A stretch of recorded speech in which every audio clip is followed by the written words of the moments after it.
amniga runtaantii oo dhabta waxa ku imaan karaa ciidanka nooc kasta oo ahaadaba in dhismihiisa la wanaajiyo gara xuquuqdooda meel la saaro bisha haba yaraatee haddana guriga aduu iska meel guri islaamada kiraaw ku jira Soomaa caruur iyo xaas buu leeyahay waarid buu leeyahay wax kasta uu leeyahay waxa la rabaa marka ninkaanu haba yaraatee wax buu ku tashto oo asu heegsado على رجالنا شافوا كفر يستعرق نشنسي وحو هكسدو نكر رجوا إنه هلا ماله ده يسارعين وشغلنا اللي روح قودس مال سارنتاي وحو ديدي كرامة شرط ليش شغل ضعيف رواية وضل قيادات كورش سيدا الله وضع صعنه أمني وأساس كنولشة هدي أن أمني جرين نول مجرته هدي أن أمني جرين قرن مجري كرو هدي أن أمني جرين قوس مجري كرو صدق كيسنا يقودن بي ومدة الصومالية waxa ay baadi goob ugu jirtay inay hesho nabad waarta salna u noqoto deganaansho joogto ah oo ummadda Soomaaliyeed gaarto qof kasta Soomaali ah waxa walwal ku haya amniga waa dareenka ugu weyn ee hadalhayntiisu ku badan tahay shacabka Soomaaliyeed haddana ma jirto muhiimad xooggan oo la saaray in dib loo dhiso hay'adaha amniga qaranka iyo kaabayaashoodii marka laga hadlayo sugidda amniga waxa laga maarmaan in la helo saddex shay awood ciidan oo sugi karta amniga dhaqaale tiir u noqdo amniga iyo shacabka oo laga qayb galiyo sugidda amniga waxay ummadda Soomaaliyeed haysataa ciidan geesiyaal ah oo wadani ah oo ku sifoobay inay difaacaan danaha qaranka iyo tan shacabka nasiib darro maanta ciidankeena geesiyaasha ah ma haystaan xuquuqdooda ciidan mana jirto hoggaan qaran oo ka fakarayo inay helaan xuquuqdooda waxa ay gabeen xuquuqdii mushaharadoodii iyo tii daryeelka naftiisa iyo qoyskiisa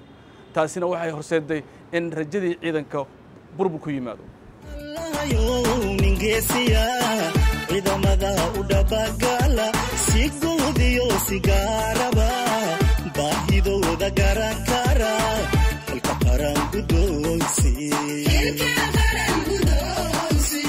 waxaan ammaan iyo bogaadin u dirayaa ciidanka u adkaystay ee waliba ku shaqeynaya duruufaha adag ee xuquuq la'aanta tusaalena waxa nooga filan askariga aan mushaar qaadan 9 bilood haddana wali sida